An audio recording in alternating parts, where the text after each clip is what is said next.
Hey everyone, today we're going to take a look at our winning UGC ad formula. After analyzing thousands of ads, spending millions on paid media on Meta and TikTok, we've cracked the code on what makes UGC ads actually work. And that's what I'm going to share today. I'm Jacob Sinuk and I run 10x ROAS, which is a leading creative agency helping direct-to-consumer and SaaS businesses scale their paid media with performance-driven ads. So let's get started here. Before you even touch a script, winning UGC ads start with research. So before you get into like, hey, this is the product, I'm obsessed with it, what you want to start with is understanding the customer. And before that, you want to start with understanding what is performing for your brand already. So I recommend to first go and analyze your top performing ads. There's a couple of business metrics you want to look at, which is purchases, ad spend, CPA, and your ROAS. And you want to understand which ads are making money and which ads are scaling the best. So here's a screenshot of one of our clients and the ad that we were able to scale very well. This is the early screenshot with 50% hook rate, over 11,000 in spend, 860 purchases. So these are not all the metrics you need to track. One thing that is missing here is, I believe, CPA. And we have an additional hook rate here. But you want to track purchases, ad spend, CPA, ROAS. Those are business metrics. And then there's retention metrics. So I want you to then go one layer deep and use retention metrics like hook rate, hold rate, and view through percentages. So here you can see view through 25, 50, 75, and 100%. That means what is the percentage of people who've watched at least 25% of this video? For this, it's let's say 75% of the video. And what is the percentage of people who've watched 100% of the video? And the rule of thumb here is if people aren't sticking around, the ad isn't a winner, right? So for the people to convert from the ad and go to your website, purchase the product, they will likely need to watch the ad as much as possible. If you run very long ads, a few minutes long, they might go after a minute, after 2 minutes and purchase directly on your site. They might not finish the entire ad. But if your ads are usually 30 seconds to 50 seconds, then you want to maximize the view through until the end of the video to get people sold. So here, hook rate is how well you're hooking people in. So the first 3 seconds, hold rate, and view through is very important to understand how people are engaging with your video ads. So, and then I recommend to use Atria or Foreplay or any other similar tools to spy on your competitors and their Meta ad account. What creative concepts have they been running the longest? If they've been running the same ad for months, it's because it works. So when you get to Atria, what you want to look at is how long has the ad been running? Is it still active nowadays? And you want to try to find similar concepts to understand what concepts, what angles, what customer personas they speak to that's working very well for them. Once research is done, we build a creative strategy. And in the creative strategy, we focus on winning angles, messaging, editing style, everything designed to stop the scroll, hold attention, drive sales, right? That's what we are aiming for. Stopping the scroll, holding their attention, driving sales. Now let's talk about the structure. So if you've ever run UGC ads that flopped, chances are you're missing one of these key elements. The first is hook. It's the most important part of the ad. And you have 3 to 5 seconds to grab attention. This is the single biggest factor in ad performance. And you want to use surprising visuals, TikTok trends, relatable problems, any kind of crazy scroll stoppers. Those work fine if they're related to the ad and the remaining of the video. Anything to get people to stop that is related to the product that you're going to showcase them, right? So here you can see this is for weight loss. And it says, I don't walk 10,000 steps a day. And this is a scroll stopper visual. Here, this is for mushroom coffee. So you can see this. It's very interesting visual. I cannot post the videos here, so you only have thumbnails of the hooks. And this is for car wipers. And so they are just pouring something on their windshield. So also very interested and related to the product that they're going to showcase a bit later.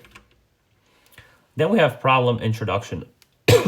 So if your hook sees as a problem, you want to expand on it before jumping into the solution. So you must tell people what the problem is that then your product solves. So make people feel the pain of not having your product or not solving the problem that they have. So here's how this ad example navigates it. And this is a few seconds of the video with the screenshot. So first it starts, no, but seriously, anytime I would eat anything, I would get so uncomfortable because I was just so bloated. And she's just showcasing the photo and green screen video of her as the problem introduction. Then you have product solution introduction. So this isn't supposed to be sales pitch. You want to show your product as the natural solution to the problem that you already painted. So you should think of it as friend recommending rather than brand selling.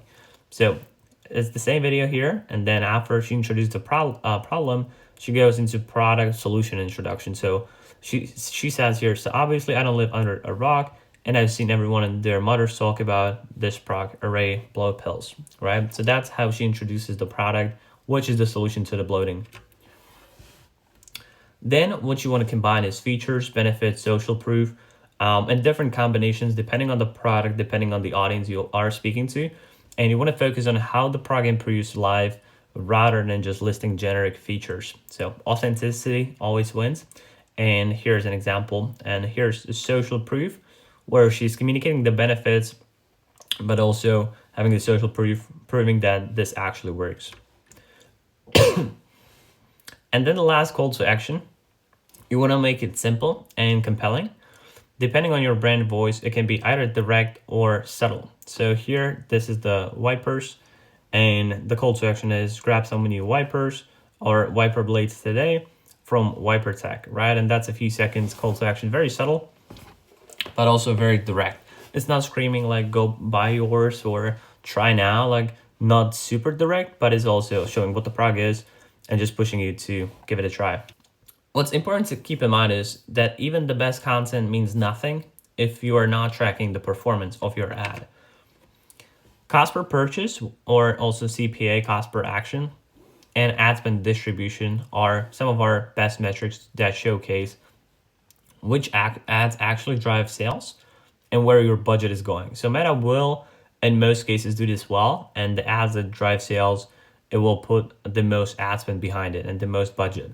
So the way to determine which are the winners is look at the ads that spent the most money and that they also have like the lowest cost per purchase or the highest ROAS or the most number of purchases. This kind of goes hand in hand.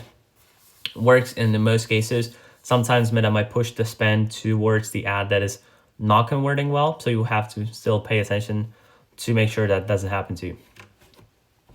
The next metric is hook rate, which is impressions divided by 3-second views, which means what percentage of people have watched the video at least for at least 3 seconds who had the ad shown in their feed. So they saw the ad in the feed, what percentage of them have watched at least for at least 3 seconds here. And so if people aren't watching, the ad will not convert. So you want to test different hooks to optimize and increase the hook rate. Here's usually one of the highest that you can get. Here it goes to 60, 70%, 69%, 50, 57. These are usually the highest. The rule of thumb is below 20, it's not really good. 20 to 30, it's okay, it's good. 30 and above, 30 and 40 is good, is very good. Above 40 is more of a winning hook. So if you have the hook rate above 40, you have really great hook, and this is not going to be the challenge of your ad and why it might not be converting. The other thing is hold rate. So hold rate is impressions divided by through plays. Through plays means watch at least 15 seconds of the video. So hold rate, this metric shows you the percentage of people who've watched at least 15 seconds of the video. So hook rate, they watch 3 seconds. Hold rate, they watch at least 15 seconds. This shows you how long are people watching and are they watching for at least 15 seconds. And the right structure makes a massive difference. So if you have the ad structure very well, it is consistent, it keeps people watching, and it's still engaging, the hold rate will be higher. You can see the metrics here that the hold rates are very good. Here it's 8%, so this might be improved because hook rate is 60%, but then in the 15 seconds, only 8% watch them. So there's a massive drop off here, and this is where I will pay attention first. When you follow this framework, filming and editing becomes easy, and more importantly, your content actually starts performing. And at the end of the day, UGC ads using this system are really the foundation of all profitable ad accounts. So really problem solution, kind of like simple structure and how to introduce the problem, how to present the solution, which is the product, then features, benefits, social proof, ending with call to action. This is really the foundation of ad accounts that is going to allow you to scale to hundreds of thousands of dollars per month in ad spend. So let me know what's your favorite UGC ad format. Drop a comment below. And if you're spending over $10,000 a month on Meta ads and you're looking to get help scaling your brand profitably, just hit the link below in the description and apply to work with us.